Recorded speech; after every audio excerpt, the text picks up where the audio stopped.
Black woman was the only person who had the courage to stand up to Vladimir Putin. ABC News reporter and Emmy winner Rachel Scott asked Vladimir Putin 3 questions that if she were to ask them in Russia would have gotten her killed. Her first question was about Ukraine. Mr. Putin, did you underestimate Ukraine? That question would have gotten her disappeared in Russia because then Putin would have to admit that he has been an abject and total complete failure in the war with Ukraine. Especially when you know that Russia's GDP is significantly larger than Ukraine. Russia's GDP is $1.48 trillion, while Ukraine only has $155 billion. Not only that, but the military spending that Russia has spent on its military is $61.7 billion, while Ukraine has only spent $5.9 billion. Even with its vast resources, Russia's fight with Ukraine has exposed itself, particularly their military weaknesses, their equipment and logistics. The war has revealed issues with Russia's equipment, including outdated armor and logistical challenges in supplying its troops. Russia has also suffered significant casualties in the conflict, with estimates of high numbers of fatalities and wounded soldiers.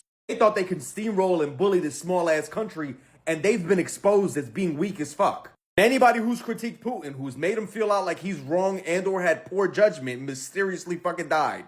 But still, Rachel Scott asked the question. But that wasn't the only question she asked. She also asked this. President Putin, will you stop killing civilians? And then she asked, President Putin, how can the U.S. trust your word?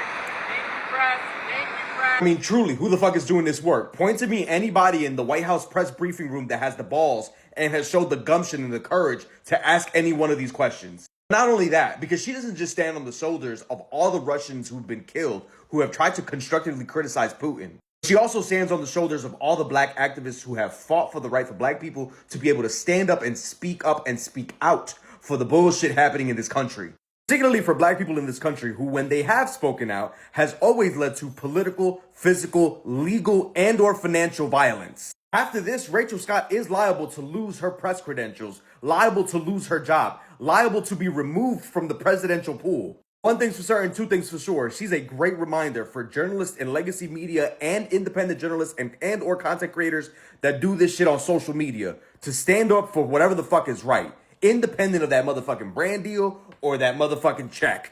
Because in this time, when there's a whole bunch of motherfucking censorship happening, it is imperative for us to speak up and speak motherfucking out.